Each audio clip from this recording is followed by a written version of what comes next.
Section 8. We must consider it, however, in the light not only of our conclusion and our premises, but also of what is commonly said about it, for with a true view all the data harmonize, but with a false one the facts soon clash. Now goods have been divided into 3 classes, and some are described as external, others as relating to soul or to body. We call those that relate to soul most properly and truly goods and psychical actions, and activities we class as relating to soul. Therefore our account must be sound, at least according to this view, which is an old one and agreed on by philosophers. It is correct also in that we identify the end with certain actions and activities, for thus it falls among goods of the soul, and not among external goods. Another belief which harmonizes with our account is that the happy man lives well and does well, for we have practically defined happiness as a sort of good life and good action.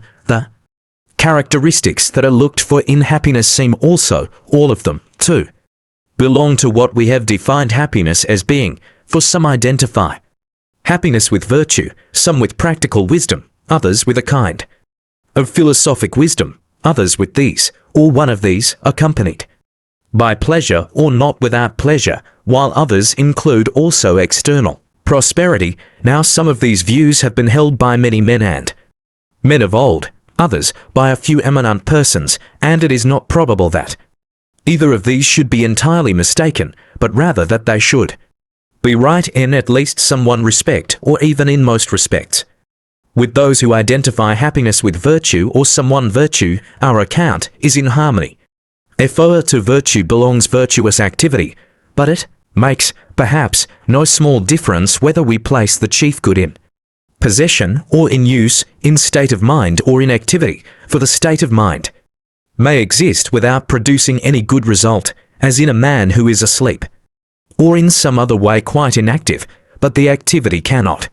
For one who has the activity will of necessity be acting, and acting well, and as in the Olympic Games it is not the most beautiful and the strongest that are crowned, but those who compete, for it is some of these that are victorious.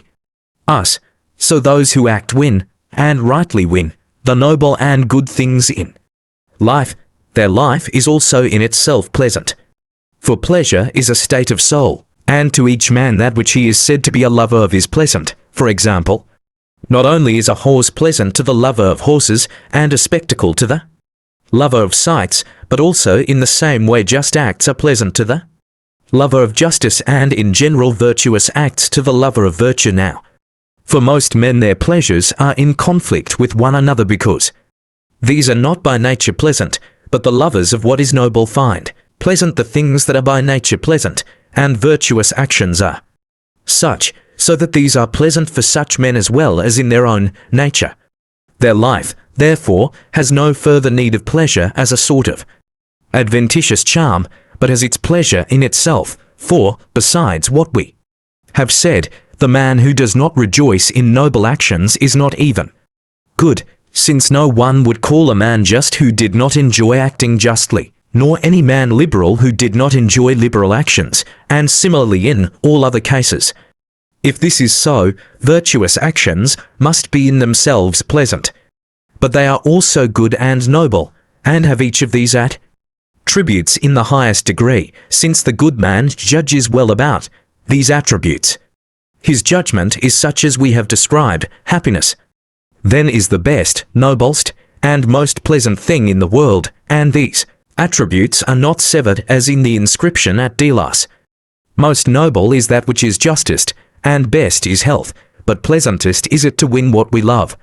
For all these properties belong to the best activities, and these, or one the best of these, we identify with happiness. Yet evidently, as we said, it needs the external goods as well, for it is impossible, or not easy, to do noble acts without the proper equipment.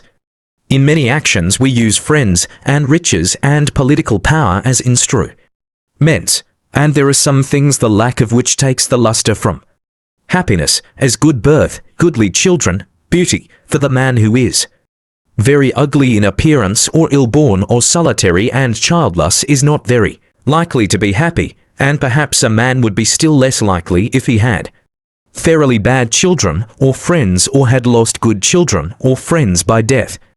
As we said, then, happiness seems to need this sort of prosper. In addition, for which reason some identify happiness with good fortune, though others identify it with virtue.